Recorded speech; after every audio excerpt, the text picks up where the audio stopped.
যদি বলা হয় ঠান্ডার অস্তিত্ব কোথায়, চট করে মাথার মধ্যে কি আসবে বলেন তো? আমাকে কমেন্ট করে জানান।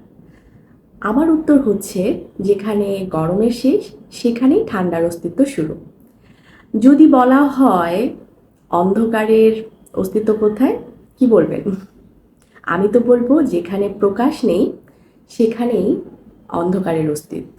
যেখানে প্রকাশ আছে সেখানেই তো বিকাশ মানে আলোর উদয় হয়। কথা দুটো কেন বললাম জানেন?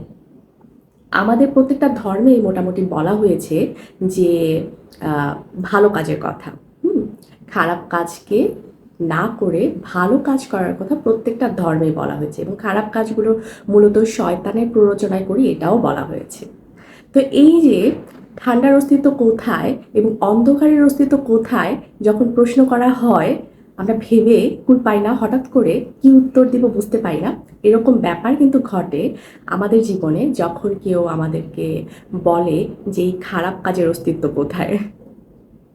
খারাপ কাজের অস্তিত্ব হচ্ছে আমাদের চিন্তায়, আমাদের ভাবনায়, আমাদের অন্ধকারের অস্তিত্বের মতন প্রকাশে।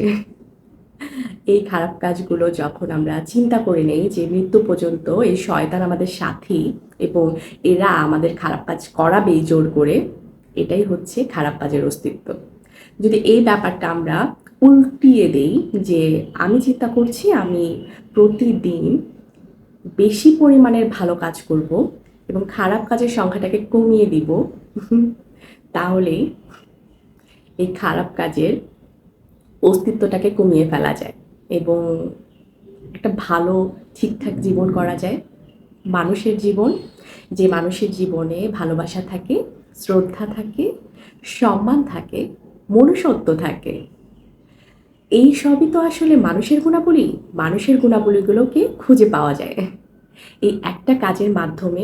মানুষকে খুঁজে পাওয়া যায়, যে মানুষকে আমরা প্রতিনিয়ত হারিয়ে ফেলি, প্রতিনিয়ত যুদ্ধ করি। আসলে কি আমি এটা? এভাবে করে মানুষকে খোঁজার চেষ্টা করলে একটা সময় পৃথিবীটা অনেক সুন্দর হবে, স্বপ্নপুরীর মতো। হুম। আমার কথাগুলো কেমন লাগলো, আমার ভাবনাগুলো কেমন লাগলো, অবশ্যই জানাবেন কিন্তু। ভালো থাকবেন সবাই, নিজের যত্ন নেবেন। আল্লাহ হাফেজ।